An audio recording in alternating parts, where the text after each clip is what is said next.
Thank you, John, and thank you all of Grenada Forum. You folks really represent what I fantasize will happen all across this great land, as a matter of fact, around the world. You've heard a number of speakers in the past that have enlightened you on a variety of subjects. The one tonight, this is very apropos that it be Halloween. This is probably the worst story you've ever heard. I spent a great deal of time trying to not want to believe this. But unfortunately, the evidence is that support not only Cathy O'Brien's story, and the other evidence is that Senator John DeCamp from the Nebraska cover-up, Franklin cover-up as it's known, support what you're going to be hearing tonight. In addition to that, there has been a tremendous amount of information that has surfaced over the past really 3 years that has come from people who have been on the front lines. Not only therapists, but we have got generals and colonels from all branches of the military and members of intelligence that have provided us with literally tons of documentation, not only supporting Cathy's story, but thousands of others just like her. Cathy O'Brien is not unique.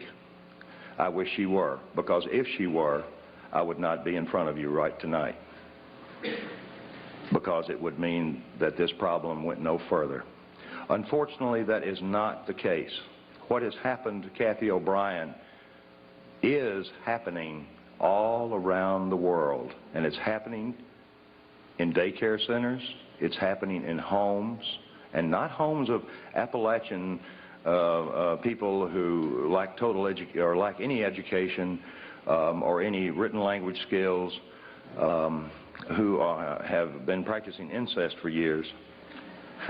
This is happening as a result of a very coordinated effort that has come out of the intelligence communities, again, from around the world. My role in all of this is relatively simple, but nevertheless complex. I'm going to give you all a background tonight of about a few minutes of MK Ultra information, and I request that you all write some questions down for us. We cannot take verbals. We will take written questions. You don't have to sign them or put your name down there, and we'll attempt to answer as many as possible. Please make the questions relevant to the subject matter, because I can't, nor can Cathy, discuss what we may surmise are other victims, other than the ones that are the most obvious ones, like Timothy McVeigh. And again, it is not our experience. We have no proof. We only have Mr. McVeigh's admissions and some other information that would support it. But that's an example of our limits. We prefer to answer any and all questions individually, standing up in front of you, because there is no such thing as a bad question. We spent about 5.5 years on the lecture circuit with law enforcement and mental health. Now, that was done to protect us. It was also done to ferret out as much information as we could regarding other survivors, as well as ferreting out information through law enforcement, or I should say cooperative law enforcement, who were like you all. They're free thinkers, and they knew something was going on, but they didn't understand it. I will attempt to give you as much background on myself so that you'll have some understanding of how I was able to do what we've accomplished, Cathy and I. But our main concern, of course, remains the same focus, and that is to get this information out to the populace of this country and all the other countries that are affected, and we don't know many that aren't, and also to affect Cathy O'Brien's institutionalized daughter, Kelly, who, by the way, went into an institution when she was 8 years old, right after I rescued them, and she remains in that institution, or a institutionalized setting, to this day. I don't know how many of you all can imagine being a child and being raised in a mental institution. But I can assure you it is not a pretty sight, even though Kelly has not been mistreated as she had been prior to going into the institution. External control of the mind is not something new. It's thousands of years old. It's recorded in caves. It's recorded the exact formula for trauma-based mind control in the Egyptian Book of the Dead. Adolf Hitler was particularly interested in mind control, and he assigned his right-hand man, Heinrich Himmler, to do some research, particularly on the families of Northern European, multi-generational, sexually abused, psychologically abused, physically abused children. You see, I'm sure each of us understands, those of us that read the Bible and understand its literal interpretation about the sins of the father, understand what multi-generational abuse means. In this case, multi-generational abuse, and that begins, by the way, at birth, involves horrendous sexual and psychological and physical abuse that is put on these children by their caregivers. Well, Adolf Hitler knew that these people who are abused become very, very receptive to external control of their mind. They also develop some incredible abilities, like 44 times visual acuity. Now, I know that it doesn't take a rocket scientist, pardon the pun, to figure out how we could use somebody with 44 times the average person's visual acuity. It's called special forces. Special forces individuals are screened very carefully. Now, back when I was working for the Defense Department in a project known as MK Ultra, which was the exact project that Adolf Hitler assigned Himmler to do on multi-generationally abused children, I saw nothing of what Cathy O'Brien is reporting. I saw no abuse. What I saw in the prison systems and in the mental institutions were people who had a chance to recover their lives and their mind. I saw things that were very benevolent, and I really and truly believe the information that I was seeing would eventually reduce our prison and our mental institution populations dramatically, because I saw true rehabilitation occur without the use of trauma. Well, I was sworn to secrecy on the things that I witnessed, on the equipment that was developed, and I can assure you that in 1967, all the way up through 1973, when I was involved in this research as a Defense Department subcontractor, the equipment that I saw then was 25 to 30 years ahead of anything known on this planet in the private sector.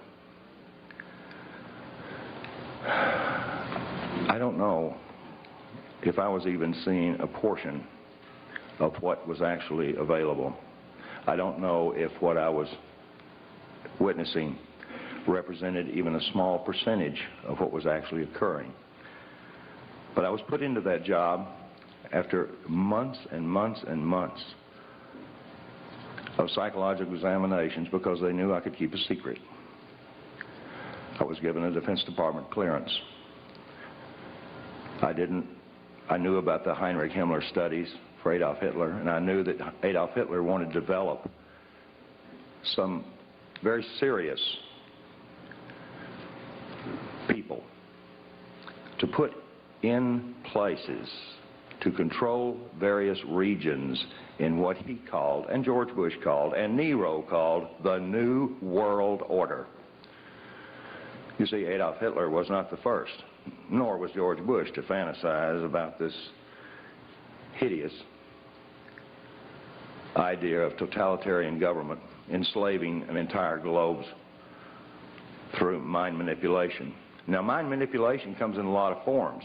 You folks are not, you folks in this room are not falling into one big, huge trap, and that is information control. And I, again, thank the Grenada Forum for bringing Cathy and I in to impart this message, because we need your support. This book is not distributed through bookstores for the most part. The few bookstores that do handle it directly with us. To guard the integrity of the book so that it would go totally uncensored, we published it ourselves the first time. We now have an opportunity before us because many of the people Cathy has mentioned in the book have been indicted for a variety of reasons, or are facing indictments, or have fled their respective countries, or stepped down from power. For one simple reason: corruption that they could not cover up. Now, the corruption that we're talking about here goes beyond, I hope, most of you all's limits of experience. It certainly went beyond mine. I had a household that this is totally alien to. But what Adolf Hitler began in his adamant research on, he had the largest number of human subjects from which to work and do his horror on. And it was even accepted by most of the people in his country that these prisoners of war were indeed to be subjected to anything that he chose that would better his country. Well, MK Ultra took on the same scientist, because in 1947, when the National Security Act was formed, there was a project that was developed called Project Paperclip. There was a few airlines at that time that were cranked up. Capital International Airlines was one of those airlines. I was vice president of Capital Airlines for a period of time. Capital International Airlines. This is very similar to the hat that they wore.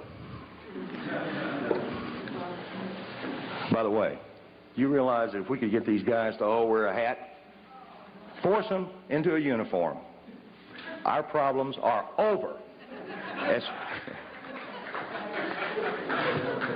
I told Cathy, I said, I don't know how to introduce this information. I said, do we come out here and say that we're the first and second oldest professions? All right, I want to see who laughed. Well, Cathy O'Brien certainly is a remarkable person, but I can assure you the prognosis for recovery of someone who has been horribly abused before age 5, before the brain is fully formed, the recovery I should say the level of recovery is very good. These people can lead normal, productive lives, even though they've experienced, in most cases, a lifetime of horrific abuse. That was the thing that surprised me the most. Now, there are a lot of survivors out there. There are a lot of survivors in various levels of recovery. Cathy is, again, the only one that we know of that is vocal, that has written a book, that's been validated, and we haven't been locked up. Now, I want everybody in this room to understand that neither Cathy or I are suicidal. And we just came back from Arkansas, and I want to tell you, Cathy and I were invited over there to spend 4 days with the investigators because they had found one chapter of her book they were actually able to validate. I said, well, give it to me in print. And they said, we can't do that. And I said, well, okay. Can I use this recording? I was only joking. They patted me down before I went in. But no, these people are what I consider friends of yours and mine. Now, if there are any CIA operatives in this room, you don't have to hold up your hand. But I'll tell you where I'm staying, and I want you to come see me alone. Particularly if you're trying to disrupt what we're doing. Because this information that Adolf Hitler was developing, we developed through Project Paperclip. Project Paperclip was the importation of Nazi and fascist scientists into this country after World War II that saturated our universities, saturated our Fortune 500 corporations, saturated NASA. It built NASA. And it has infiltrated every aspect of society with its filth. Filth in child pornography, filth in blood rituals and hideous religious beliefs that involve human sacrifice, anything to traumatize the mind. Some of these, I'm approached by a number of avid researchers that say, well, this is Satan behind it. Well, I want to tell you, these are people behind it, because I worked for the airline that brought these folks in. I had no idea what I was involved in, but I was recruited by Capital International Airways for the purposes that I could keep my mouth shut, and I worked on a need-to-know basis. Most operatives do not know who they're working for. There are over 86,000 of them in this country. Now you divide that by 50 and see what you come up with. This place is crawling with Big Brother. The KGB never had that many functioning operatives in high levels as we do in this country. 1984, George Orwell's book, really was a grim prophecy that has come true. Most people are saying that we got to stop this New World Order from taking over. It's already here. We're in it. Now let's understand who the players are and some of their tools. Mind control, whether it be trauma-based mind control to develop a totally robotic human being, is one type. Fortunately, it requires a great deal of horrible trauma that somebody's got to put on to these people. And it requires something more than just pushing a button on a console. There is equipment available now that we cannot protect ourselves from. And the amazing part about this equipment is it's available to everyone in this room. I don't quite understand the philosophy about making pain field generators and another device called an MDD-1, which uses a dual-coil electromagnetic pulse system, which affects our cerebral cortex. It stops logical thought. You couldn't balance your checkbook if one of these things were turned on, nor could you think to turn it off. Any more than Cathy O'Brien could have thought to have walked away from her victimization. This is not the beaten wife syndrome. This has nothing to do with an economic situation. This has something to do with robotic mind control. There are tons and tons of documents. Transformation of America is a book. Our book, an autobiography, Cathy's autobiography. I wrote the first 4 or 5 chapters to give you a briefing. But what this book contains is her life, that which we can validate. When this book was printed, we had over 27,000 documents. 27,000 documents fit into 5 file cabinets. We now have over 3 tons of paperwork. General Russell Bowen recently, I won't say fled, he doesn't like that, I'm sure. General Russell Bowen, who was one of the originators, and he's set up Operation Watchtower, the CIA's drug op. By the way, how many of you believe that the Central Intelligence Agency is the world's largest drug dealer? Can I see? Okay. So that makes our country the largest drug dealer on the face of the earth. And I resent this. I know now why the intelligence community did not want me for an officer. I know now why I was not privy to some of the stuff that I am now, unfortunately, very privy to. Because I think I'd have blown the whistle on them. There's a lot of whistleblowers out here now, and you folks are getting to hear them. You've been hearing them for years. This is one of the longest, oldest running groups that I'm aware of. I see a lot of familiar faces out there. And I see some people that, if they were in my position, would do exactly the same thing Cathy and I have had to do. I'm not into this. I was hired because I could keep secrets. This is against my programming. But I can assure you of this. It would be against God and everything that I am if I didn't get up here and talk and present Cathy O'Brien so that she can present her story.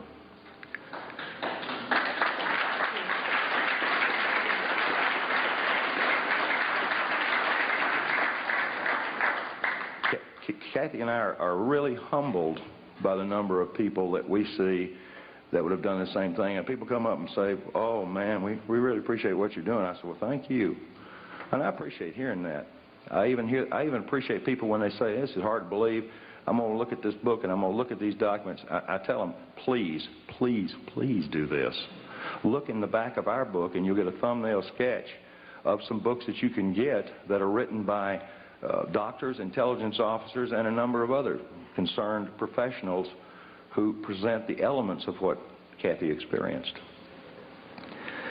In 1977, the 95th U.S. Congress had met because and this is good news, because I wouldn't have 1 ounce of credibility up here as far as MK Ultra goes if this didn't come out, and I couldn't even tell you the code name. But in 1977, the 95th U.S. Congress met to address an issue that a Dr. Ewing Cameron, the founder of the American Psychiatric Association, the APA, the lobby group in Washington that controls what doctors do for our heads when we run into trouble. APA, psychiatry is the youngest of all the healing arts, and it is the most primitive of them all because, yes, and I'm sure there's psychiatrists, may be psychiatrists in this room. After that clapping, I'm sure they won't hold their hands up. But I know there are therapists in here. I've seen 2 already. These therapists know exactly what I'm talking about because the information that they're provided by their lobby has been carefully screened. Information on rehabilitating victims of mind control is not only scarce, but it's required some incredible efforts by some brave individuals who wound up getting sued because they could not violate the civil rights of the individual that they were actually treating. The situation with Cathy and I was very different. I wasn't a doctor. I wasn't a psychiatrist. I had no insurance or practice or license to protect. So I kept Cathy from reading newspapers. You see, when I rescued her on February the 8th, 1988, she didn't know her name, how old she was, or where she'd been. I'd seen this with people involved in espionage, and I immediately thought that Cathy had been an information courier, even though she was dressed like a prostitute,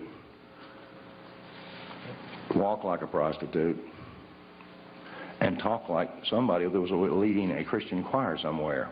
And it was such a conflict, I couldn't quite grasp this contrast until I was given a great deal of information from some people involved in intelligence in this country and abroad. I was fed a treatment modality that ultimately would lead to putting Cathy O'Brien free again for the second time in her life. The first time was when she was born, and it stopped right there. Cathy O'Brien had been a victim of the most horrendous abuse system known to man. The type of mind control, again, that Adolf Hitler thought that he could use on certain individuals, putting them in positions of extraordinary power and having invisible strings, the master puppeteer, to their minds and what they said. I don't know if we have politicians like that now or not, because it seems like you don't have to put them under mind control. They'll do anything that corrupt members of Congress persuade them to do. I've known several corrupt congressmen that didn't have to be blackmailed with sex, that didn't have to be enticed with money or drugs. They just simply were corrupt. You see, a sociopath is a very outgoing individual. Leaders. Yeah, leaders. Yeah. Unfortunately, sociopaths have no conscience, no expression of soul. They do not relate to anyone else's pain except it gives them pleasure. MK Ultra was designed and had many, many sub-projects for developing the perfect soldier, the perfect espionage agent, things that I was told that would cover an area of our national security that no soldier and no diplomat could possibly cover. No one told me that we were using them as drug mules and prostitutes. No one told me that we were using them for breeders so that children could be provided sheiks, world leaders. No one told me that we were using them for money laundering operations. When I rescued Cathy and her daughter, the information about this is in the book. It took me a year to put Cathy back together, literally, with a whole lot of help and a whole lot of love. Other therapists don't have that latitude. They can't love their patients. They can't keep them away from telephones. They can't keep them away from newspapers and TVs. And they wind up getting contaminated because they're highly suggestible. They see an ad for fried chicken, they can smell it. Now, I dreamed as an ad man to be able to produce ads like that. I worked real hard just to get somebody to go, nice ad. But nobody ever drooled on any pages that I ever put out. And I used subliminal.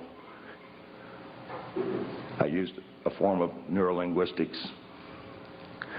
Those of you who do not know about NLP should learn. Tony Robbins is an advocate of NLP, and he teaches. As a matter of fact, he taught George Bush and he taught Bill Clinton. And there's nothing wrong with Tony Robbins. He's not a bad guy. He's a smart businessman. And any smart businessman these days knows the value of neurolinguistics, or the language of the unconscious. I always call it the language of the subconscious, and I'm getting outvoted by all the mental health people. They're saying, that's not right. Unconscious. Well, to me, it's the subconscious. But the language of the subconscious provided me the codes, keys, and triggers to unlock all the rest of the doors in Cathy's mind that pertain specifically to her abuse. It gave me information like bank account numbers first. And I found that rather unusual until I found out that most people who had worked around MK Ultra and knew anything about deprogramming, and by the way, it's nothing more. I'm nothing more than a hacker. Instead of hacking a hard drive computer, I'm hacking the hard drive up here. This job as a hacker provided me some incredible information on bank account numbers. And instead of going down and looting the bank accounts and having to hide for the rest of my natural life in luxury, I took them to the FBI and gave them to them. Not because I knew they were clean or dirty. It's because I didn't want them to kill me over it. I provided everything that's in this book over a period of 3.5 years to every state, federal, and local law enforcement agency that was directly involved with this case. And the names of over 1,000 agencies and people are in this book. I wanted to get this before Congress. I wanted to get it before Congress like happened in the 95th U.S. Congress in 1977, when the wife of a Canadian cabinet member had gone in to a mental hospital in Montreal where Dr. Ewan Cameron was practicing. I wonder why they say practicing. And she came out as a vegetable. Well, the cabinet member, I don't recall his name right now, he was just incensed on trying to find out what had happened to his wife. They put her through horrific electroshock tortures and every other conceivable torture, drugs, hypnosis.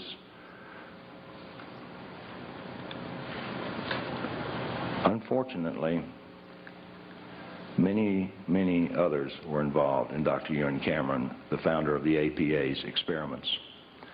Some of those recovered ones, I'm in touch with 2 of them, and these people are highly functional and most likely will be doing the same thing we're doing. One of them will be in the very near future.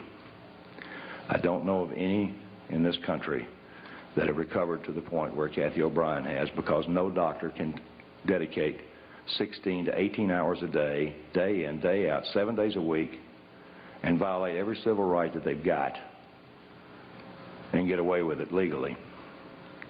Nor can they have their patients legally go into the safes or safe of their handlers and pull out their diaries.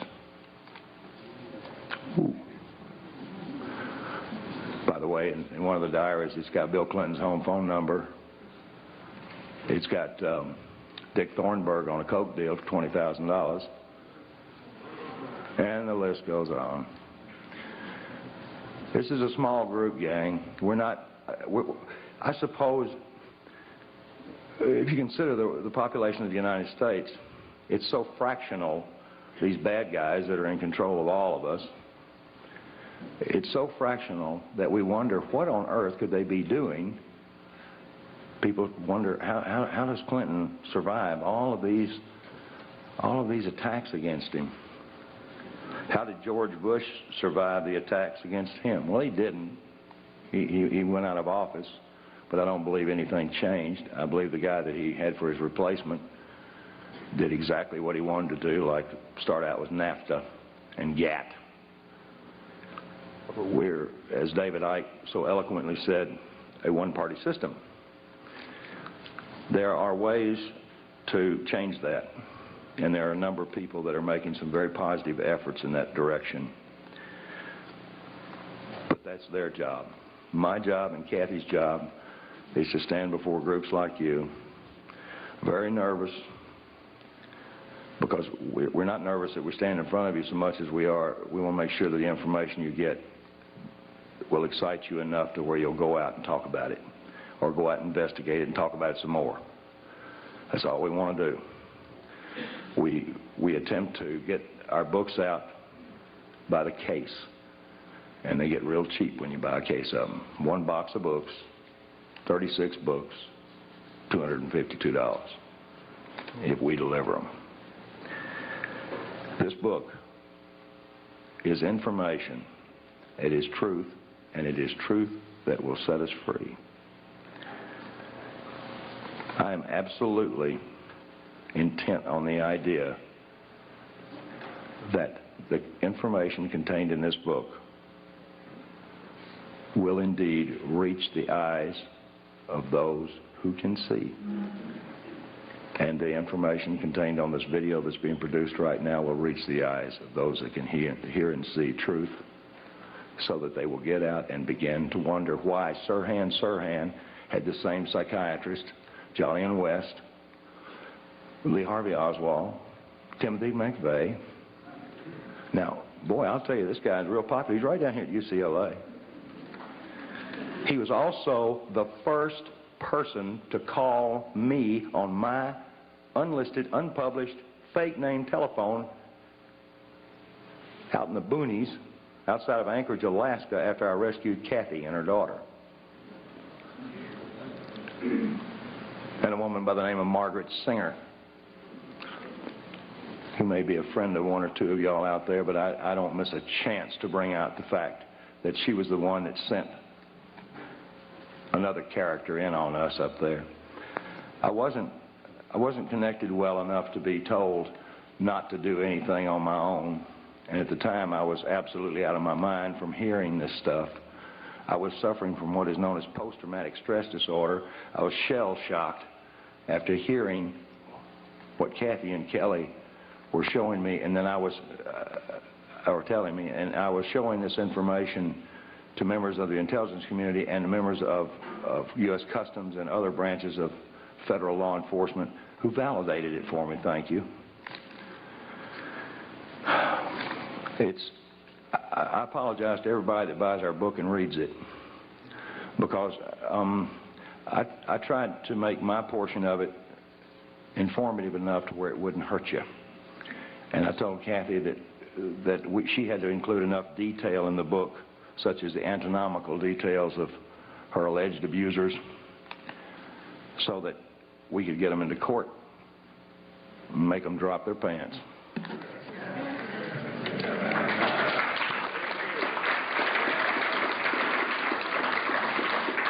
That kind of leads me into the presenter for the second oldest profession, or first oldest profession. I'm going to get that same reverse. Now, who was first?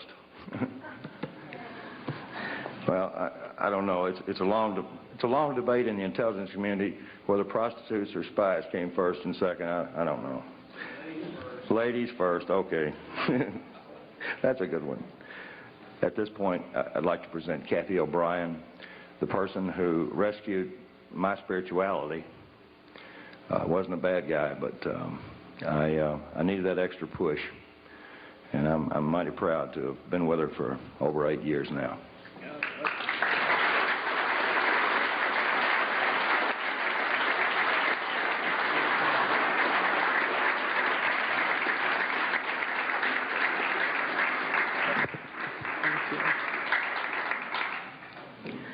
I want to thank each and every one of you for coming out here tonight to arm yourselves with knowledge about a tool that's being covertly used to usher in what Adolf Hitler and George Bush termed New World Order, and that's mind control.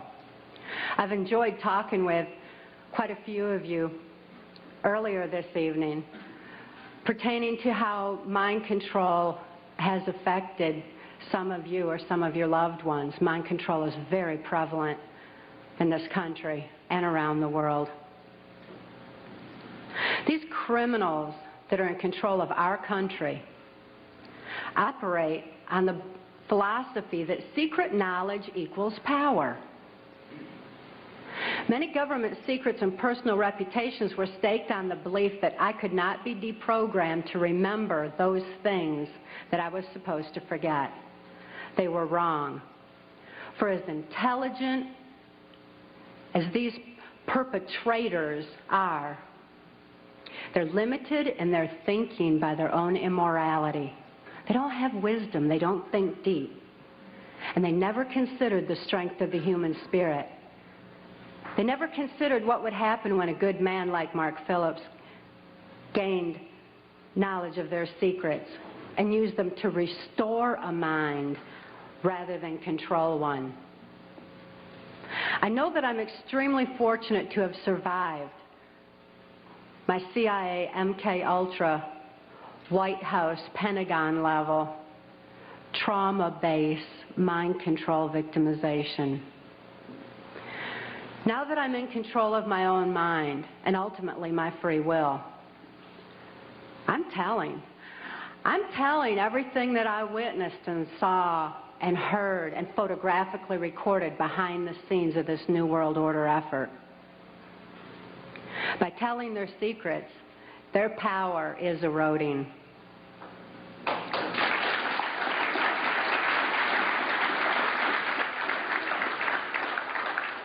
I also speak out to give voice to the many mind control victims and survivors out there who can't think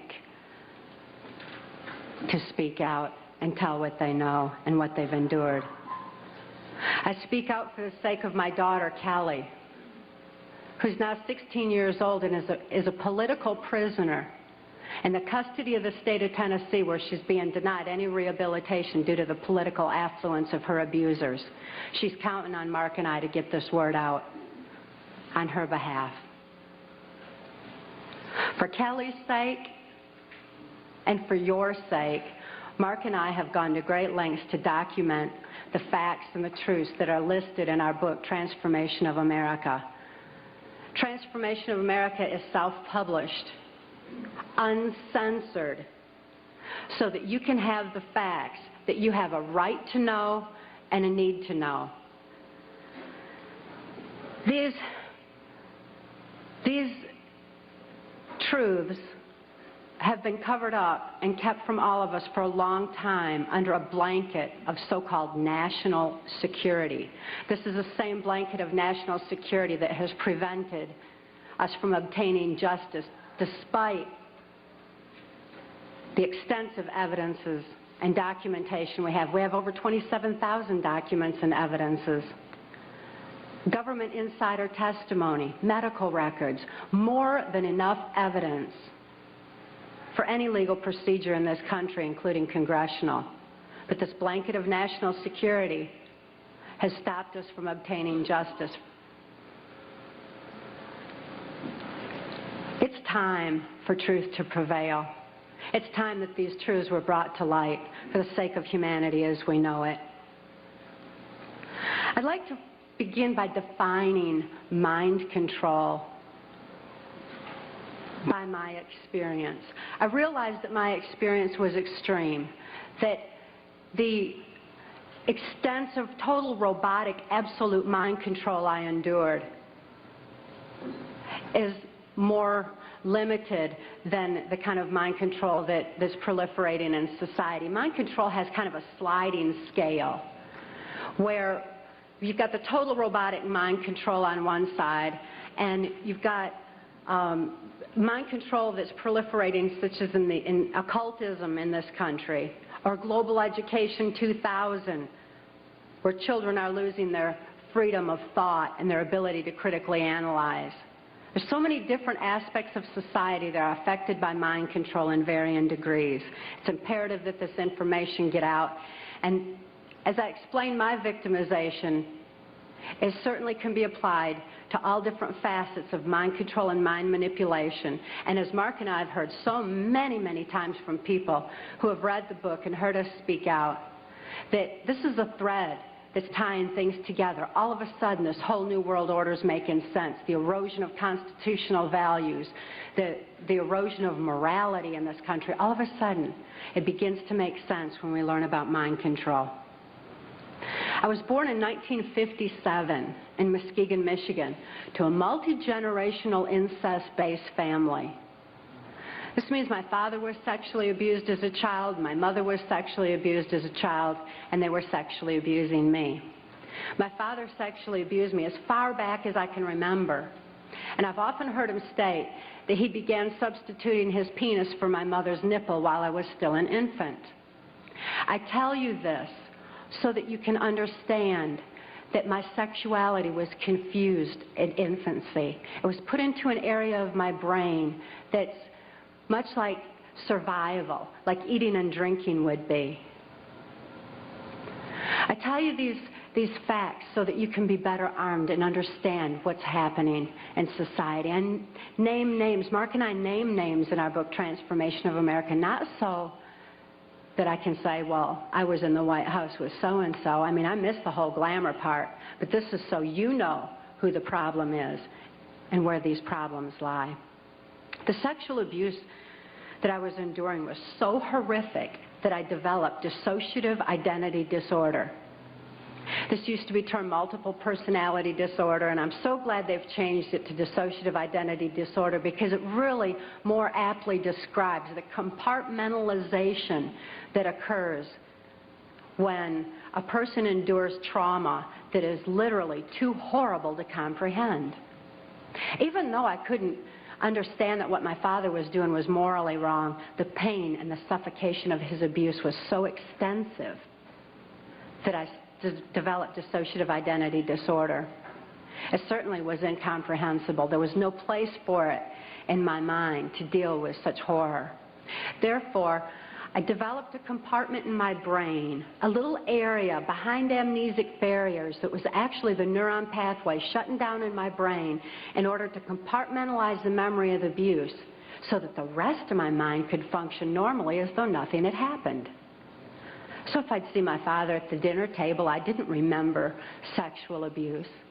But as soon as he unzipped his pants, the part of me, that part in my brain that knew how to deal with that horrific abuse, the neuron pathways actually physically opened up so that that part of my mind could deal with my father again and again and again as needed. I certainly had a lot of experiences within that compartment that dealt with my father's abuse. But I didn't have a full range of perceptions. I had a very limited perception, a very limited view. Therefore, I'm so glad it's not termed personality anymore.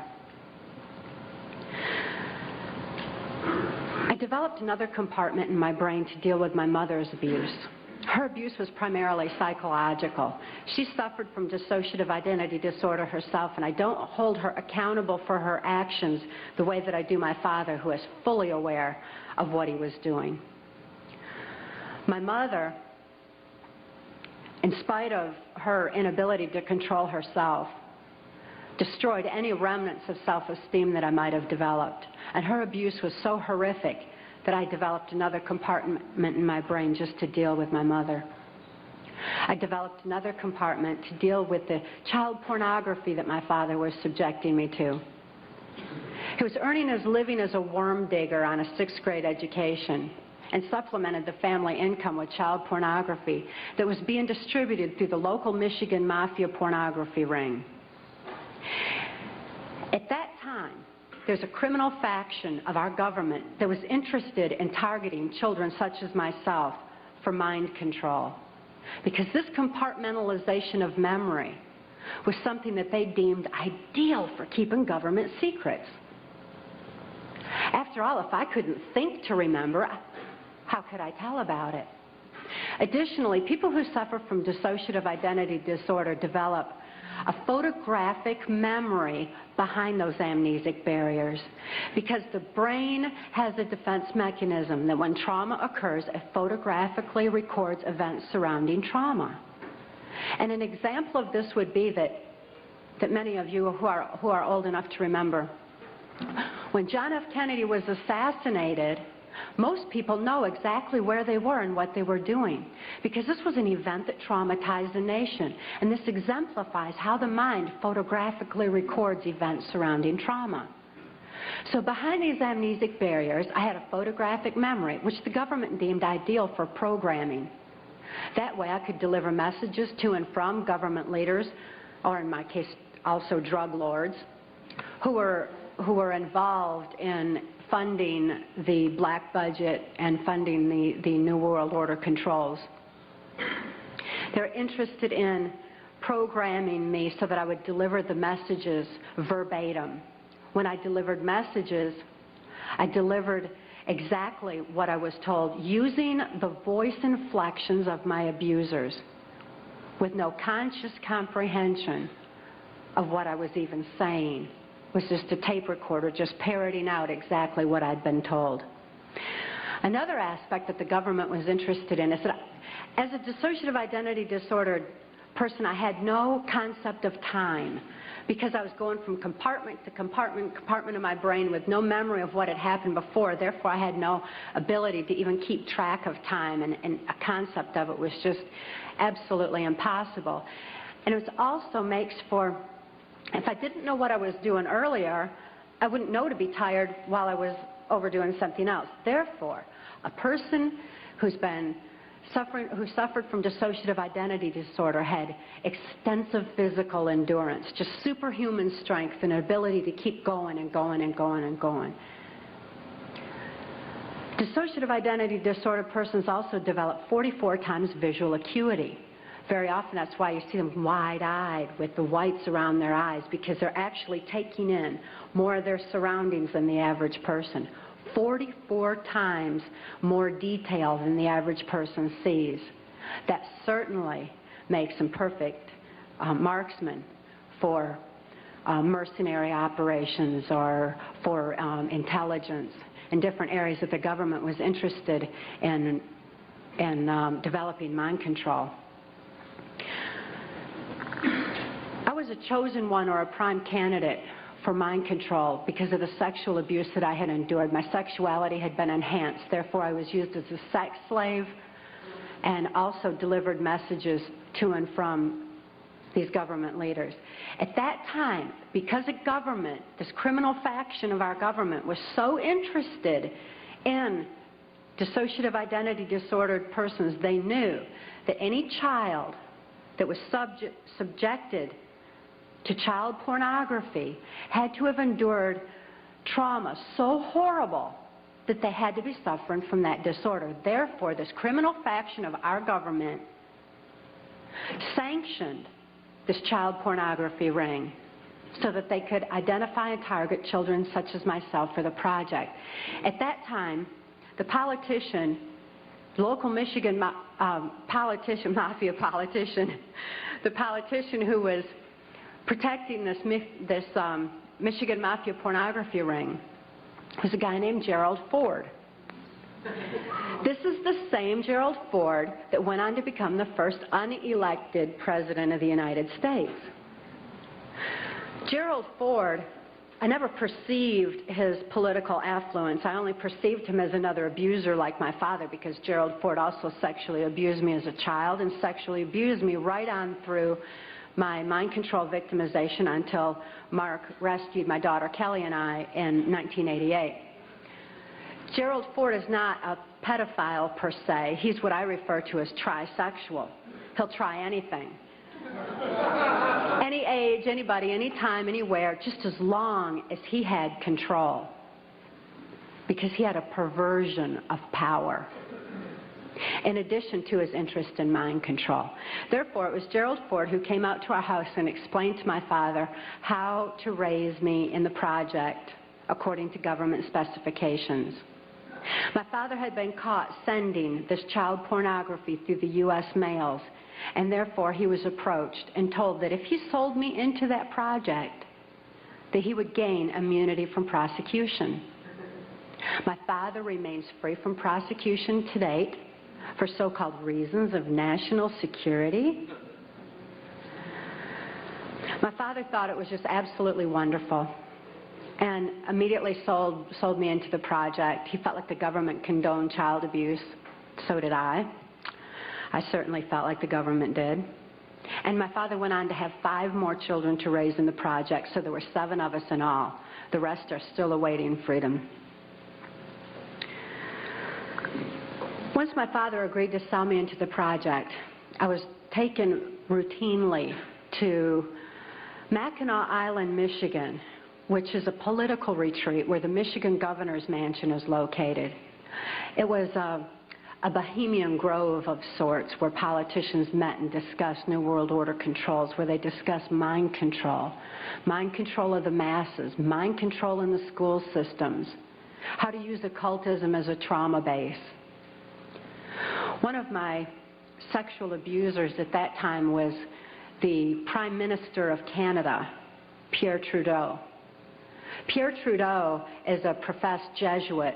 Now, the Jesuits are an intelligence arm of the Catholic Vatican.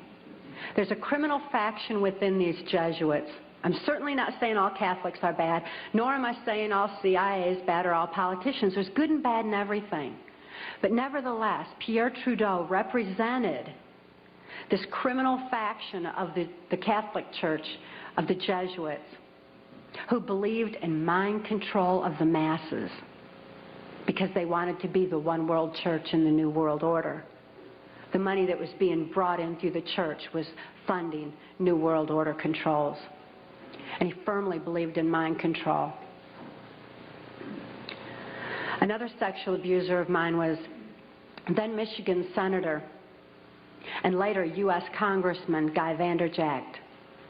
This is the same Guy Vanderjagt that went on to head the Republican National Committee that put George Bush into the office of president. It was at Mackinac Island, Michigan, when I was 13 years old, that I was dedicated to the senator who would become my owner in this mind control project. That's U.S. Senator Robert C. Byrd. Senator Byrd is a Democrat from West Virginia. And again, as you'll notice as I reveal any names, that this doesn't have anything to do with party lines. Democrats and Republicans both are involved because it's not about party lines, it's about who's for the New World Order and who's not. Nevertheless, Senator Byrd had been in office as I've been alive. He's still in office today. He's been head of our Senate Appropriations Committee, which means he held the purse strings of our country. He decided where money would be spent. And I know from having witnessed and experienced and saw so much behind the scenes that Senator Byrd was appropriating money in directions that would allow for New World Order controls. Not only that, but my father, for having sold me into this project, was granted a lucrative military contract for making camshafts for military automobiles and all. My father became extremely wealthy on his 6th grade education. Senator Byrd, as my owner, would decide where I should go, when, what operations I would be forced to carry out during the Reagan-Bush administration, what places I should be taken specifically for mind control programming. Senator Byrd directed all of my activities. Also around that time, I'd made my first communion in Muskegon's St. Francis de Sales Church. Having made my first communion, I also endured an extra ritual after that was referred to as the right to remain silent. That's R-I-T-E, as in ritual. This involved Congressman Vanderjagt and the head of our church at that time, a Father Don. And they subjected me to an occult blood ritual. This was so horrific. It was this reversal of the Catholic Mass. It confused my mind because when a person's operating on a subconscious level because they're so traumatized that consciously there's no place for what they're enduring, the subconscious mind has no ability to discern and to question and to reason the same way that the conscious mind does. And this reversal of the Catholic Mass into occultism just made it all seem to run together in my mind. It was absolutely horrific. This blood ritual was so horrible that my mind readily accepted the mind manipulation that I endured afterwards, a hypnotic language, the neuro-linguistic programming, mind-controlled programming, that actually changed the way that my brain was functioning. So that, you know that part of my brain that I said would open up to deal with my father's abuse again and again? They changed that so that they decided when, where, and how that particular compartment of my brain would be opened and accessed. And they replaced the triggering mechanism with hypnotic codes, keys, and triggers, hand signals. There's also phone tones that can also open those neuron pathways and give access to the compartmentalized memory as well. They replaced that at that time. And this was with this right to remain silent. I also had a silence in my head after that, because up until that time, I heard, it was just my own voice, but I heard my voice arguing back and forth with all these different perceptions and from the different compartments in order that I could formulate some kind of a decision about things. I remember before the right to remain silent that I had some free thoughts of my own, and I had hoped for a place in the world where people didn't abuse each other.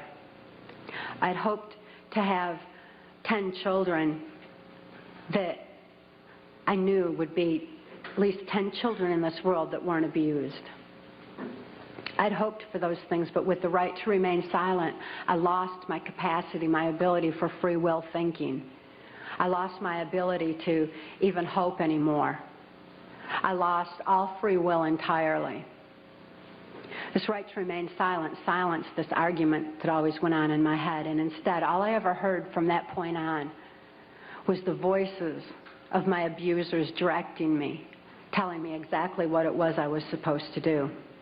I could only robotically follow those instructions and carry them out. By the time By the time I was ready for high school, Senator Byrd ordered that I be sent to Muskegon Catholic Central High School. At that time, there was an enormous emergence of information. The Catholics had long since learned the effects of trauma on the human mind. They'd learned it and kept records of it for so many years, with such things as the Spanish Inquisition and other aspects where people who didn't follow the belief systems were wiped out. The Crusaders had also recorded a great deal of information pertaining to trauma on the human mind. This information was being merged with the Hitler-Himmler research that the CIA had taken and had been advancing on. The combination of the merging of the information was very powerful. And Muskegon Catholic Central was a place where this information was being brought together. It was at Catholic Central that the very basis, the very groundwork for Global Education 2000 was being implemented. This is Goals 2000, outcome-based education. There's many different names for the program that's being implemented in our school systems. It's being forced on our children by the federal government. Global Education 2000 was designed to increase our children's learning capacity while decreasing their ability to critically analyze. That way they would just readily accept whatever they were told without any question and just take all the information in. At Catholic Central, I got straight A's. I did really good in school because I was photographically recording everything in class. I endured occult ritual in the school chapel, as did numerous other students in the school. I certainly wasn't the only one. As a matter of fact, by that time, I really thought the whole world was involved in this kind of abuse. By then, my whole environment was saturated with it. This occultism, this trauma, created the photographic recording of all that I learned in school. Of course, I had no ability to critically analyze it or to creatively use it in any way, but the information was sure in there. It was while I was at Catholic Central that Gerald Ford went into the office of president. I had been conditioned by that time to believe that I had no place to run and no place to hide. This is a phrase that's used to lock in mind control victims of varying levels. There's no place to run, no place to hide. We're watching you. I certainly felt like I had no place to run and no place to hide. Who would I turn to? I couldn't turn to my parents. I couldn't turn to my church. Couldn't turn to my school. Couldn't turn to the local politicians. And now I couldn't even turn to the President of the United States. I truly felt locked in, which is exactly what they wanted for total control of my mind. Of course, since then, I've learned otherwise, and Mark wisely taught me while I was in the deprogramming process that I did have a place to run, so right at them. And I had no need to hide. Obviously, they do, by the way. They're covering up all their acts with the national security blanket. After I graduated from high school, Senator Byrd ordered that I be transferred to Nashville, Tennessee. Nashville, Tennessee was heavily involved in mind control at that time through the country music industry, and above all, the proliferation of CIA cocaine operations within the country music industry were already in full swing. The political corruption in Tennessee was just all the way to the top. The country music industry provided a cover for mind-controlled slaves like myself to be taken around the country to the various places as designated, and also to distribute and deliver the large quantities of CIA cocaine that was coming into the country. It was my experience that the CIA's so-called war on drugs is no more than the CIA eliminating their competition as they take over the drug industry worldwide.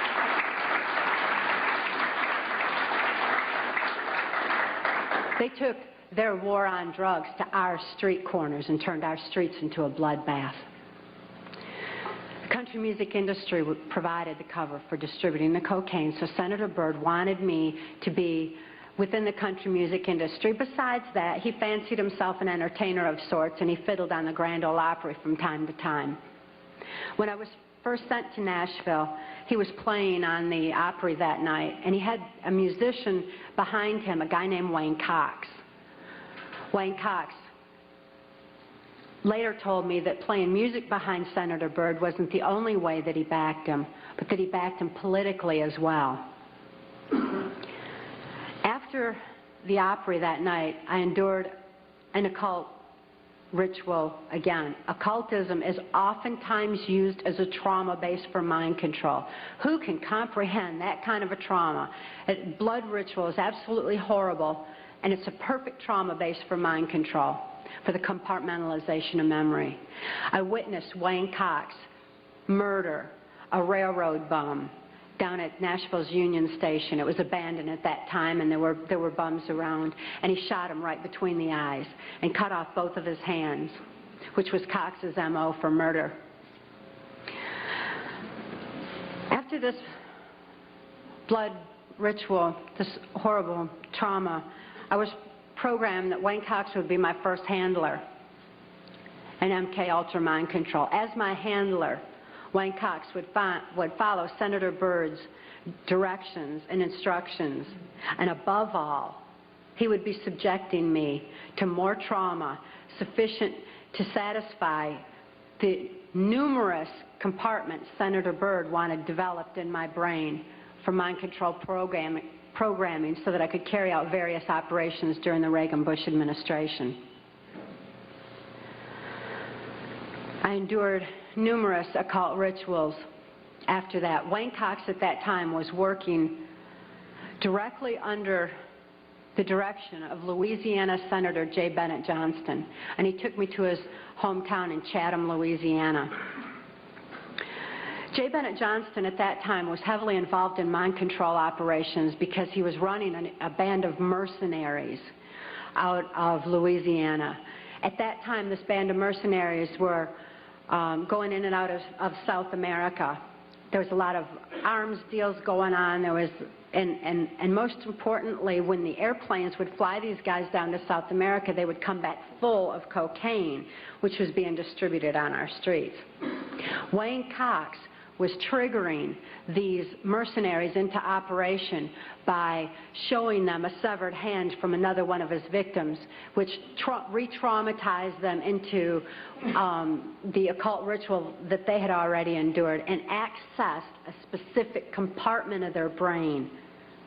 And he told them that J. Bennett Johnston wanted them to give him a hand and carry out a certain operation. He would then give the instructions and the guys would follow him through. So J. Bennett Johnston was heavily involved. At that time, it was 1978, and it was determined that I had endured sufficient trauma to carry out my first trial run operation. An enormous quantity of cocaine had been flown in on one of these operations, and I was to deliver it into the neighboring state of Arkansas. By that time, Bill Clinton's drug operation was in full swing. He was governor of Arkansas, and I delivered this cocaine to a remote airport in Ouachita Forest, which I've since identified as Mena Airport. I also delivered a little packet of information and a small quantity of cocaine, a personal stash from J. Bennett Johnston, to Bill Clinton. I delivered it to Bill Clinton, and he cut out 2 lines of the coke, and he did inhale.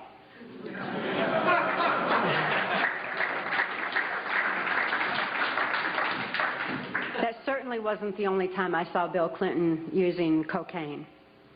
My sexual experience with Bill Clinton was extremely limited, in spite of the fact that I was a sex slave.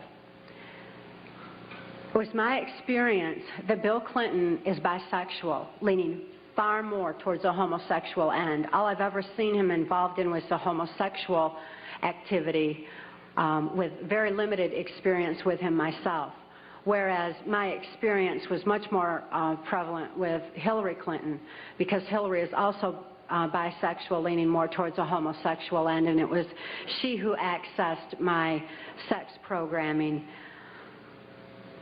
to fulfill her perversions. Around this same time, J. Bennett Johnston subjected me to some other mind manipulation that involved, instead of an occult theme, an alien theme. Now these guys who are manipulating my mind and programming me for mind control purposes claimed, and these criminals in control of our country as well, claimed to be gods, demons, and aliens, in order that I feel totally helpless, in order that I felt like they were beyond my realm to affect. And it certainly worked at that time. J. Bennett Johnston told me that he was an alien. He told me that he had been part of the Philadelphia experiment, and when the ship disappeared, it came back a spaceship. This is in keeping with kind of an air-water mirror theme that NASA uses quite frequently, a reversal, because, again, the subconscious mind doesn't have any reasoning capacity. J. Bennett Johnston then showed me, through his office at General Dynamics, a then top-secret stealth. Here was this triangular stealth that wasn't in any of the school books, wasn't being talked about anywhere, wasn't out in the newspapers or anything else. It was being withheld. It was still a top-secret weapon system.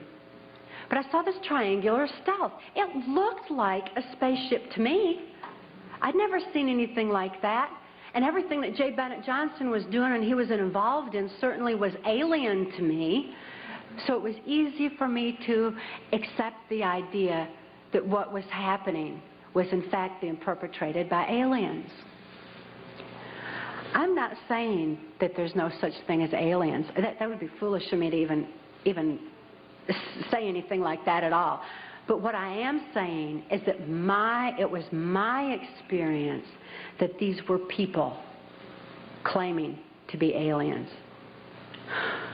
If there's a reality out there pertaining to any alien influence, we need to sort out the government misinformation and disinformation and mind manipulation techniques that they're using. I know for a fact that the plan is to make all of us feel totally helpless, that what's happening is beyond our realm to affect because we've been taken over by aliens, that our Independence Day is dawning. So beware of that. Understand that those criminals have been keeping information and technology from us under their blanket of national security. They are 25 years ahead of us at least, technologically. Can you imagine what they've got now? 25 years ahead? What's happened that you're aware of in the last 25 years? Microwave ovens, we've got computerization, and they've had access to all of that to continue their own advancements. They're way ahead. So when they say, it's aliens, and they show us some incredible technology, don't fall into the trap of feeling totally helpless, that this is beyond our realm to affect. Superstition begins where knowledge leaves off. And they have been keeping knowledge from us for a long time. People have all kinds of belief systems. And I'm sure each and every one of you has various and different belief systems as well. Regardless of what your belief system is, it is imperative that you know that these criminals are people. They are within our realm to affect. They need to be held accountable for their actions and their crimes against humanity.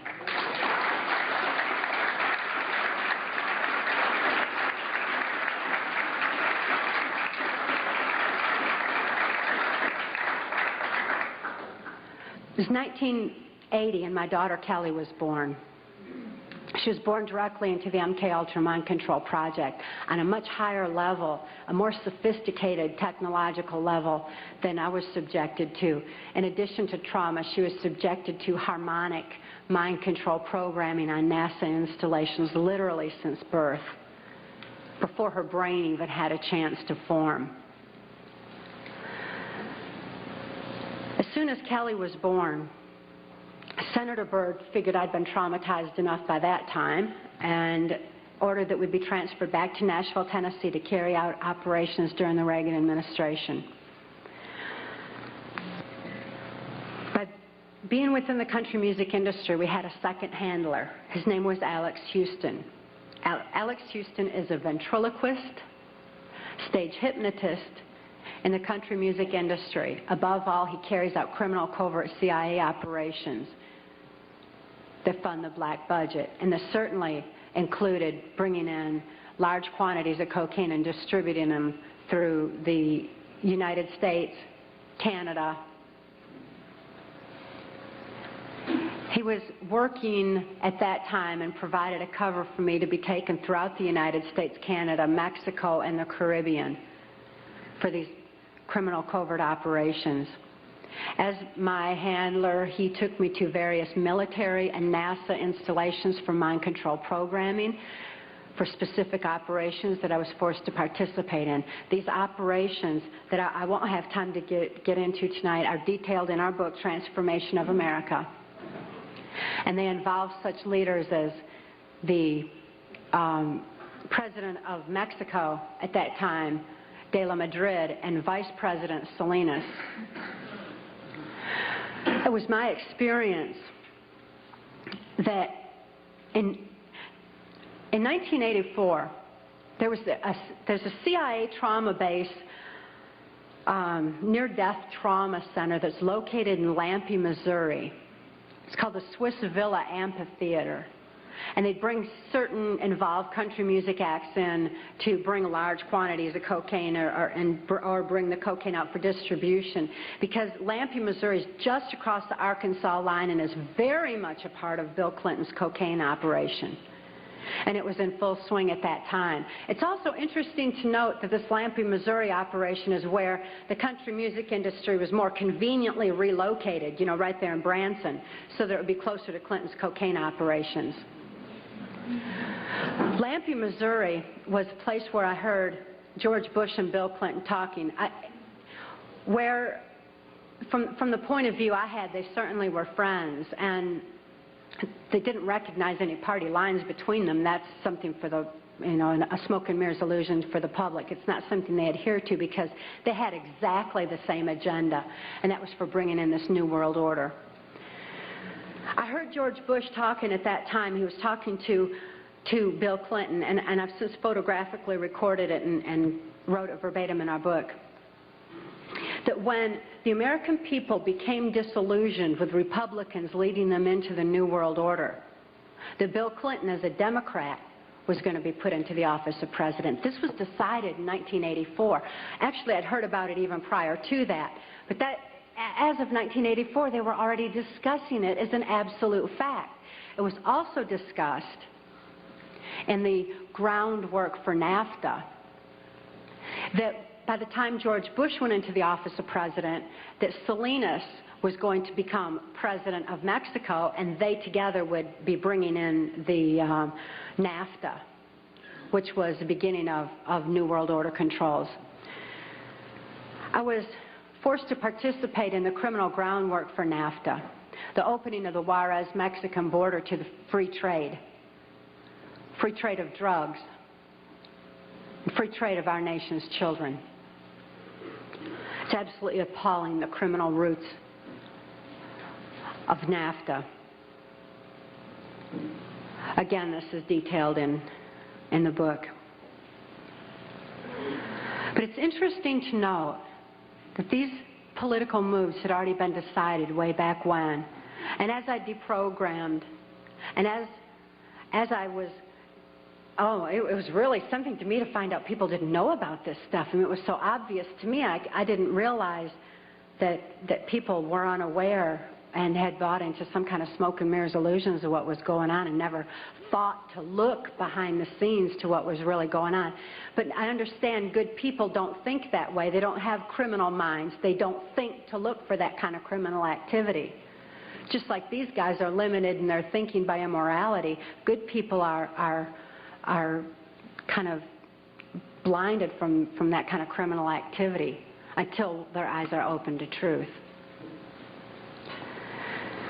But this criminal activity that was going on at that time. The people that were involved were following directions from George Bush. I don't purport to know it all. I don't purport to know that George Bush is at the very top of all this, but he is as high up as I knew. It was my experience that Ronald Reagan answered to George Bush, not robotically, not under mind control, but willingly, because George Bush was respected for what he knew about bringing in the New World Order. Consider his past. George Bush first began with the United Nations. Then he went on to head our CIA.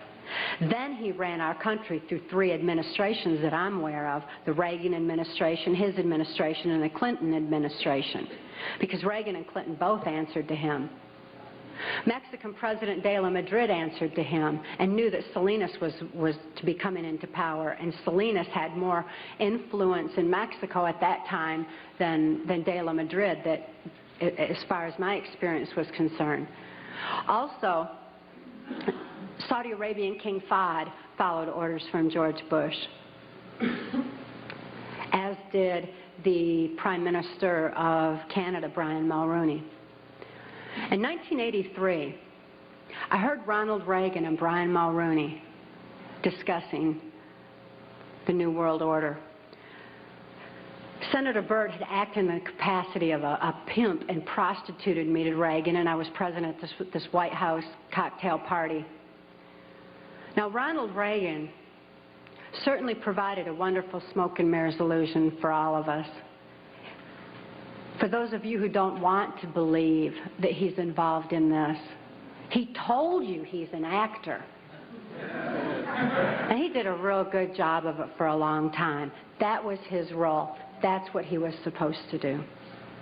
Nevertheless, I heard Ronald Reagan telling Brian Mulroney that he believed the only way to world peace was through mind control of the masses. I know from experience there's no peace of mind under mind control. And I wonder at a world peace where people don't have peace of mind.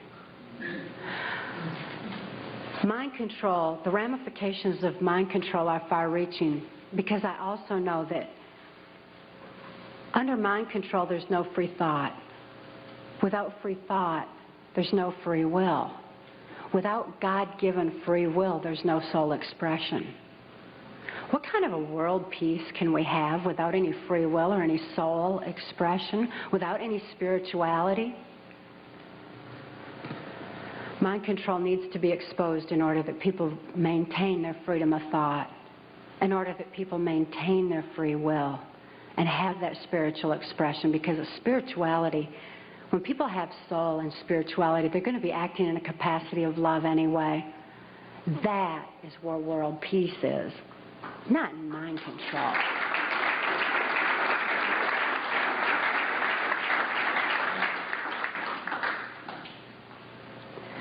By 1988, I'd been forced to participate in numerous operations against my will, all of which I certainly would never have done. I guess if I had had any part of me that was willing to do anything like that, mind control would not have been necessary.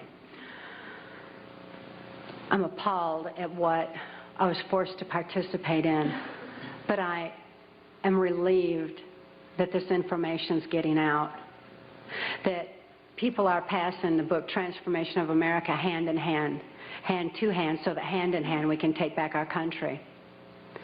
This information is information that you have a right to know and a need to know, and their controlled medias are not going to suppress truth. Truth prevails.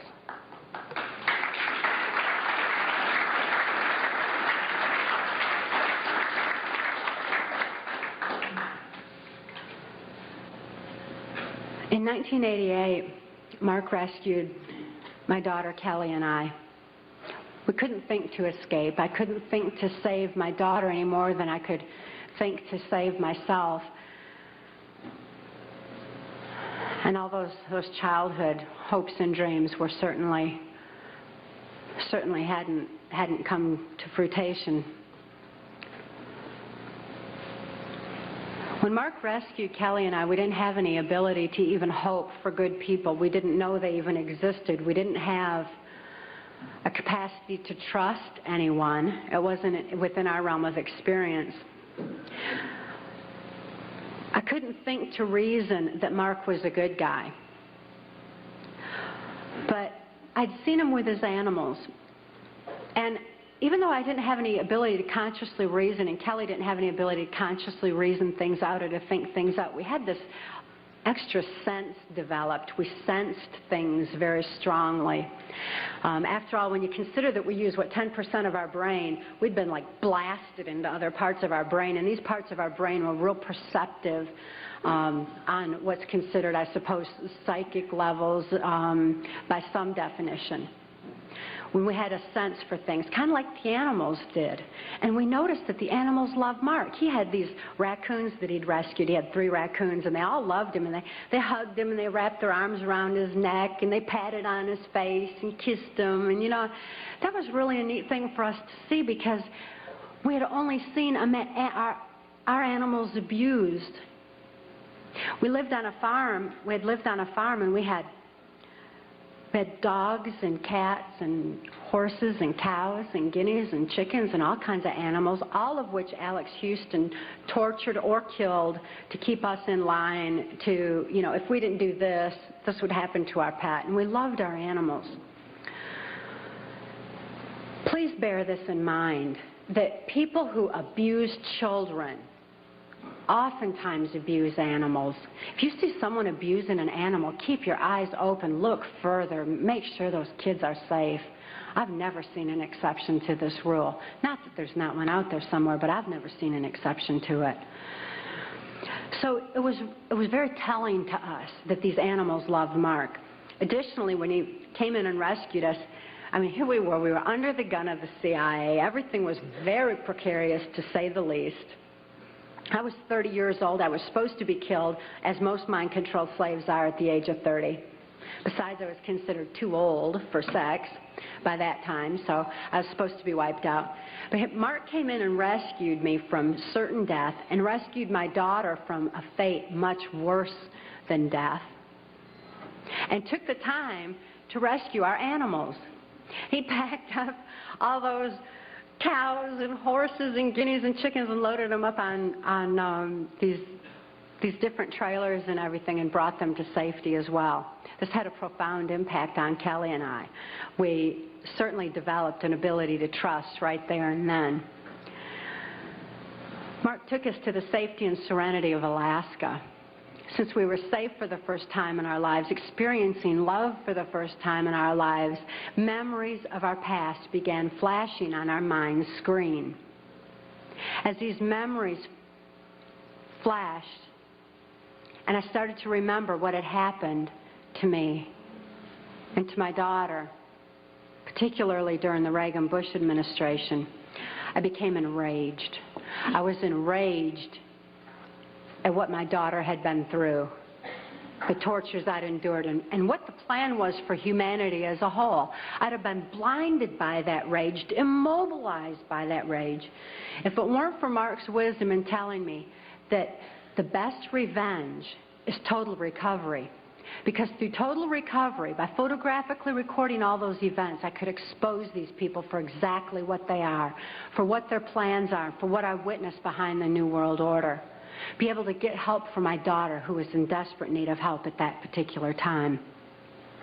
So I began writing out my memories. By writing out my memories, I used a different part of my brain than verbalizing. It bypasses emotion. Bypassing emotion was very necessary for logically making the incomprehensible comprehensible, for understanding and grasping what had happened to us and what could be done with that information. Kelly was not so fortunate. Because of the harmonic programming that she'd endured, remembering the traumas and deprogramming the program did not allow her access to all parts of her brain as it did me. She still needed some technological equipment to help her recover. She needed to actually have those neuron pathways vibrated back open with harmonic equipment. Therefore, she went into Humana Hospital in Anchorage, Alaska, in an intensive care unit. She suffered horribly at that time and responded only to some psychological intervention and not to any conventional medications. Kelly was actually suffering respiratory failure because mind control has advanced to the point where they know the ins and outs of the brain and the mind so well that they know how to program not only the subconscious but to go into the primitive mind, the very area of our mind where blinking, breathing, and circulatory, heartbeat, all that is regulated. And they could go in there and put death programs in place. In my daughter's case, it was respiratory failure, so that in the event that she ever had cause to remember, which they never expected could happen, but in espionage, that can happen. We've heard of that, where the brainwashed, where they have the memory accessed. So they wouldn't have to take the old cyanide pill anymore like they used to, like spies used to. Instead, they would just simply go into respiratory failure, circulatory failure, and no information would be released at all. There was no chance of the information getting out that way. Since my daughter was being raised was genetically and mind controlled, being brought up to be in espionage, she had that program in place and it went into effect. Because of the medical attention that she needed, she became quickly thrust into the illegal and immoral custody of the state of Tennessee, where she remains today. The violations of laws and rights that proliferated in her so-called legal case were extensive. We had one clean district attorney that went in and told the judge that he was violating constitutional rights and human rights in my daughter's case, and cited law after law after law, and the judge interrupted him and said, but laws do not apply in this case for reasons of national security. This certainly raises a question. What does national security have to do with a documented, validated, and proven rape and molestation of a child's mind and body?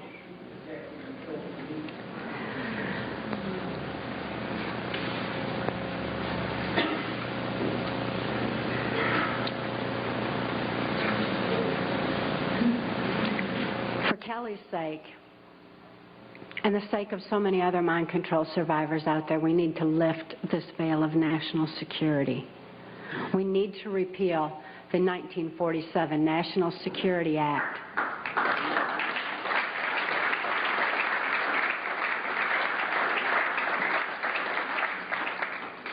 This is a national security that's threatening the security of our nation when it covers up such crimes against humanity as mind control, when it covers up the CIA's so-called war on drugs, when it covers up the selling out of our country to New World Order controls.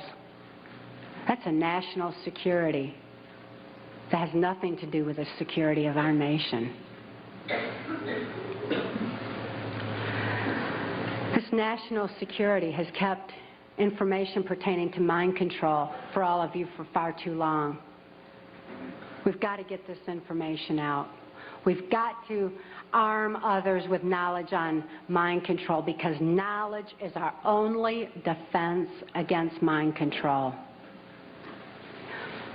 We need to get this information out in detail so that we can all be more effective in our particular areas of taking back our country and ultimately taking back our world, for Kelly's sake, for the sake of all the other mind control survivors and victims that I know are out there. There's many, many of them. And for the sake of humanity as we know it. It is truth that sets us free. Please help us spread the word. Thank you.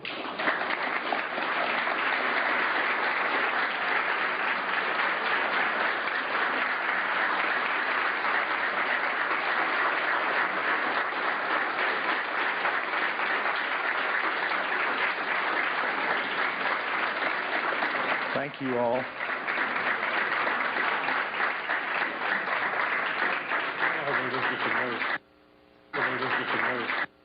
Jonestown was an MK Ultra project, but now, and that's right out of the government printing office, right out of the FOIA. You can get this information just like I did, and you can look in the book, and you will see government headings from the Freedom of Information Act government printing office of various investigations done by Congress, the 93rd Congress, the 95th Congress, and so on and so forth. And if you go to your library and access those under those headings, you will come up with this information. But let me give you a little information about Jonestown. In French Guiana, the property for Jonestown, the money came through a Mexico City bank,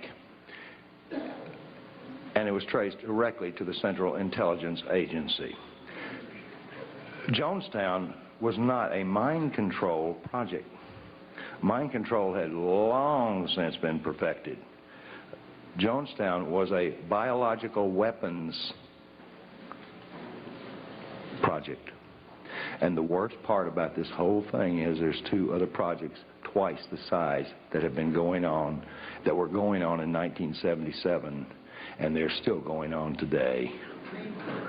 Now, that is very much reminiscent of the house of prostitution for little children that were being used in Washington, D.C. that you read about, and even in your, I don't want to call them newspapers anymore. Yeah, birdcage liners. Thank you. But there was a house of prostitution that these congressmen were using that was using little children in there. Well, nobody ever thought to ask, what happened to the little children that were being used? I'll tell you, they were moved right down the street, 2.5 blocks away, to 3 other houses of prostitution that still operate to this day.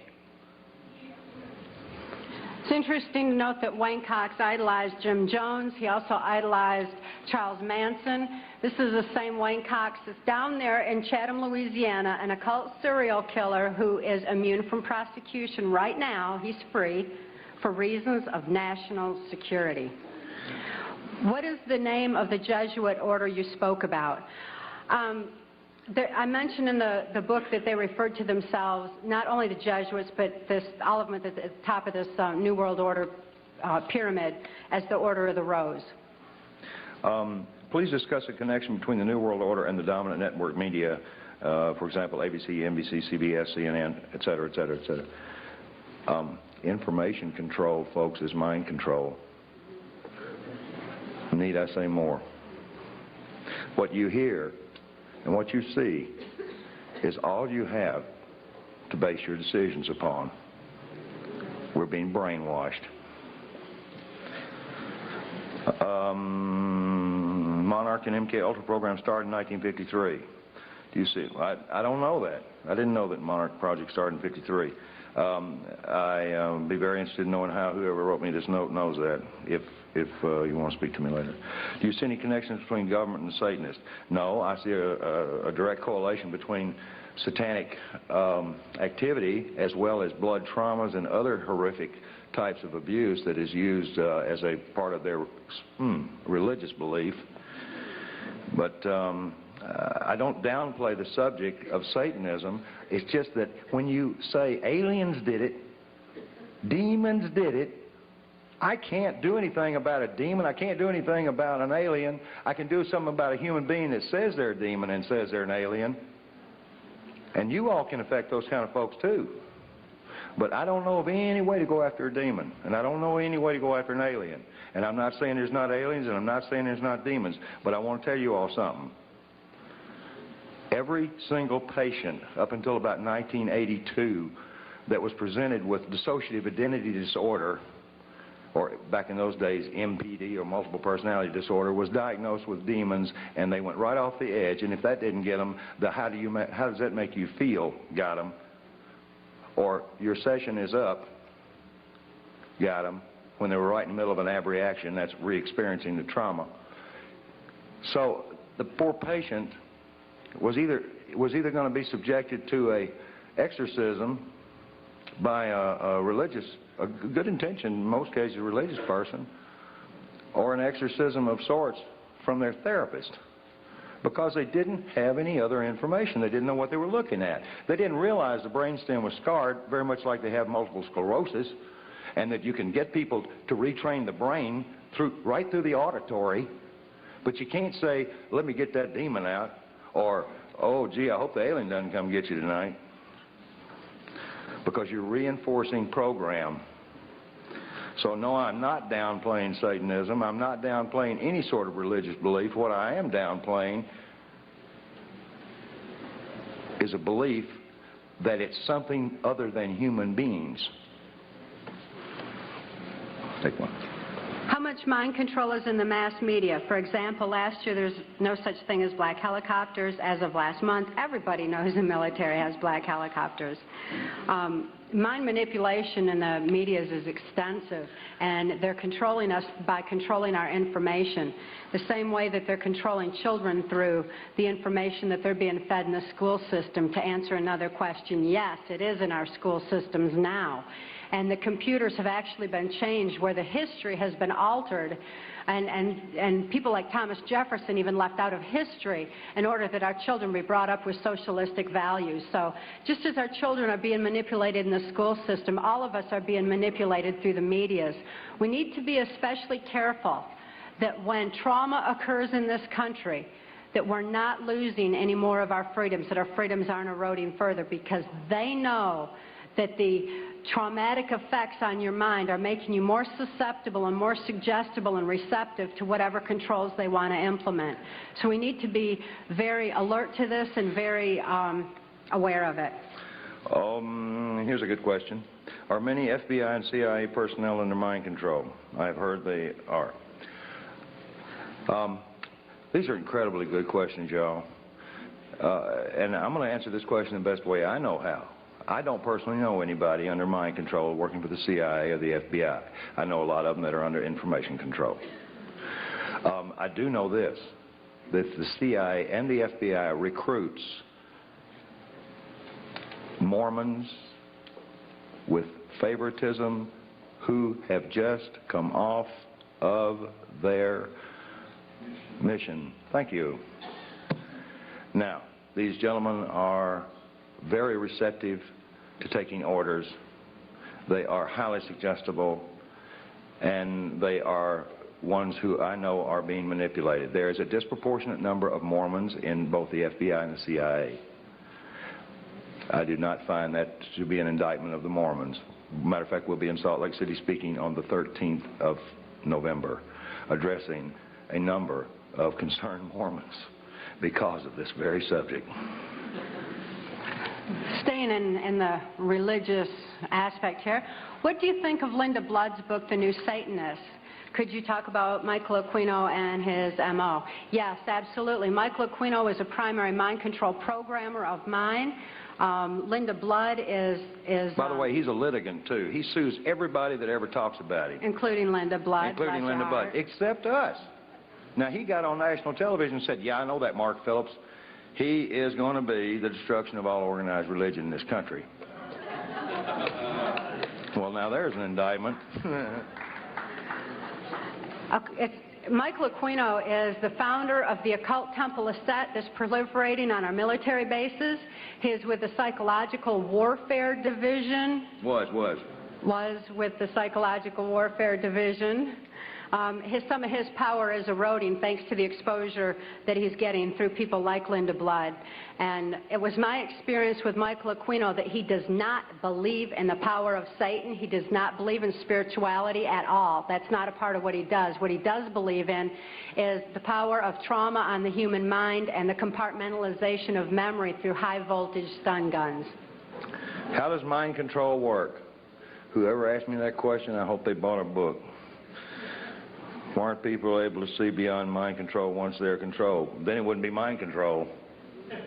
It'd be foot control or hand control or finger control or eye control. There's no conscious thought. There's no conscious awareness under mind control. You cannot think to get out of it. There's no reason to get out of it because you don't even think that you're being abused. You don't think. That's the simplest analogy I can give you.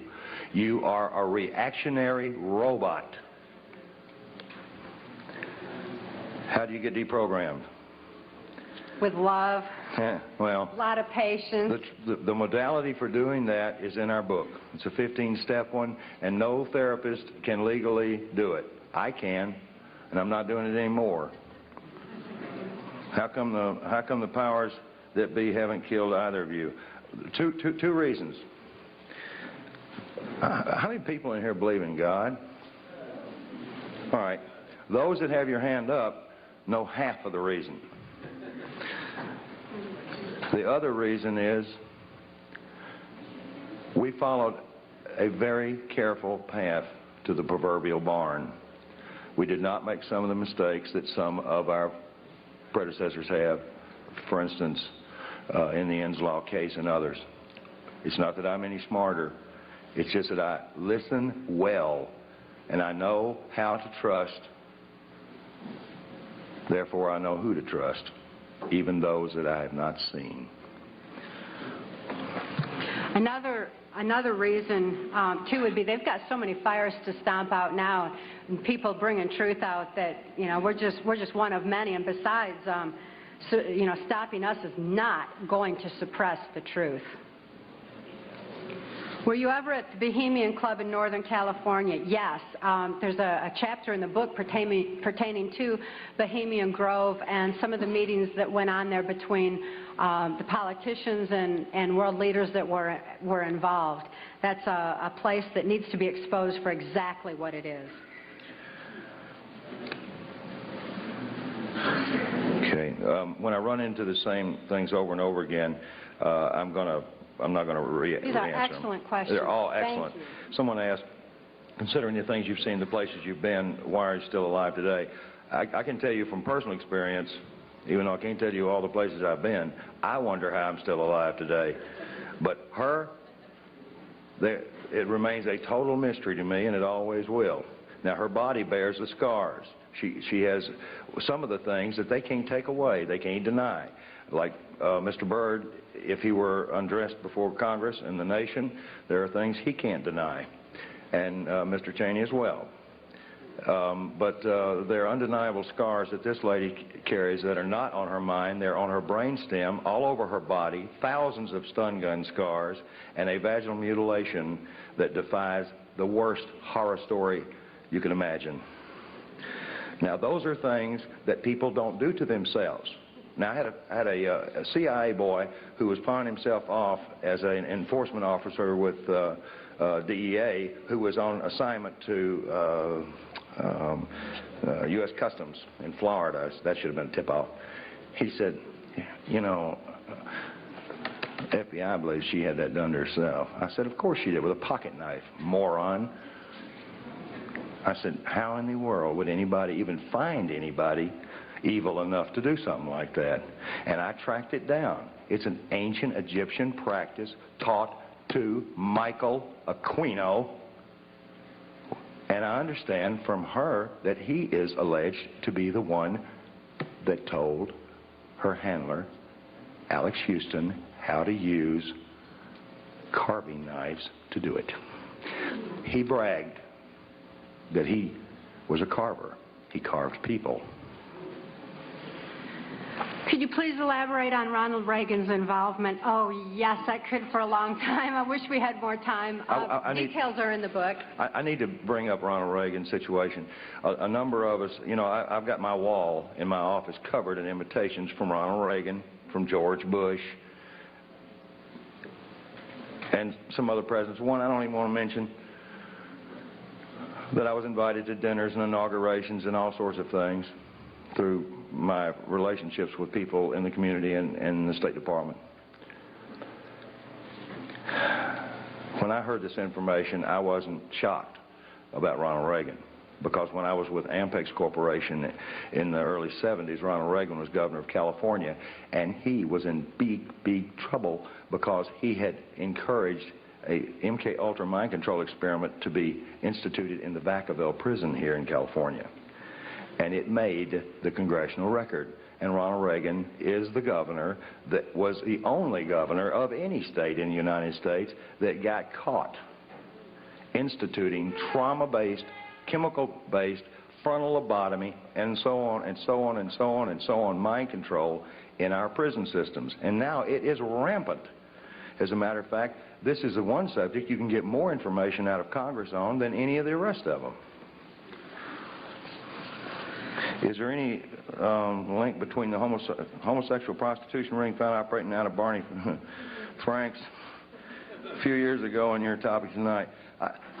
I can't say that I'm an authority on this, but I talked to a bunch of psychologists and psychiatrists, one of which was privy to some medical documentation on one of the children that came out of that, and the answer is 100% yes, it's connected.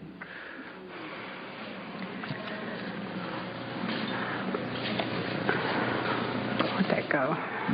How does remote viewing being done by various former military men such as Major Ed Daines and Courtney Brown compare with your mind control? It's all under the guise of MK-Ultra. Remote viewing, anything. I was part of the Duke studies in 1967 and 68, working with the paranormal. Most of the people I saw were of, at that time, Soviet origin. As a matter of fact, I didn't know we had a Cold War going on. I really didn't. I mean, there was a huge exchange of information. I was constantly sitting down at the table with KGB agents, and they were identified as such and handed me cards. Cards. KGB handing out cards. I couldn't even understand. The first time somebody handed me a card, I said, well, this is the end of me. He said, do you have a card? Who is Kelly's father? That's this several times. Wayne Cox was Kelly's father. He was her father because genetically they wanted her to have the capacity to be able to kill because she was being brought up in espionage for those kind of purposes. But it's interesting to note, and I think David Icke, a dear friend of ours, stated it eloquently, that just as knowledge is neither good nor bad, it depends who has control of it. By that same token, genetics, for as powerful of an influence they are not stronger than the human spirit. Kelly's soul is just so beautiful, and her loving capacity is enormous, and the love that she operates from is extensive.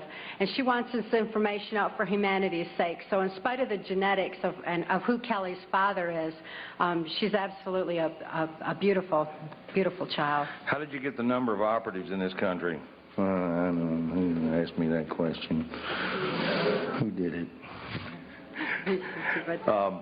I got the answer to that three ways. There's a catalog company called Budapest out of Washington that's a catalog of spy books, and ours will soon be in it, hopefully. And there's a number of books in there. I can't remember the title now. But the New York Times also reads that catalog and orders those books. They're done by Stockwell and every other name you can imagine, and Philip Agee. And Philip Agee, I don't have a lot of respect for at all, except for one thing. George Bush stood up on national television and said he hated him more than any man on earth. I just couldn't help but love the guy. You say in your book that mind-controlled slaves were permitted any drug except marijuana. Why? It's an excellent question. The effects of marijuana on the brain are not conducive to mind control. It doesn't mean you can't be traumatized and put under mind control. It just means it screws up the programming. Because it actually opens neuron pathways in the brain. It expands thought. I'm not going to stand here and speak pro-marijuana because... No, because somebody be putting it in my car and popping me for it. But I am anti-marijuana because we see all these ads on TV and everything, and even Dole and Clinton in their campaigns are saying, what's it, Dole said, guns, violence, and marijuana, you know, as if it's so violent, because it is not conducive to mind control. They want it off the streets more than they want their drugs, like cocaine, off the street. Marijuana is especially targeted. I don't promote the use of marijuana as a Band-Aid for mind control because, again, knowledge is our only defense against it. Tell us about the congressmen and women who are helping you. Yeah, right. I'll tell you one, Bob Clement, I grew up with him. Matter of fact, when his father was governor, I used to go up with him, and I remember I was highly traumatized by something I saw at the governor's mansion, which I'm not going to tell on Bob, because it didn't have anything to do with him. But there are we've got a number of clean congressmen and congresswomen that are helping us from behind the scenes.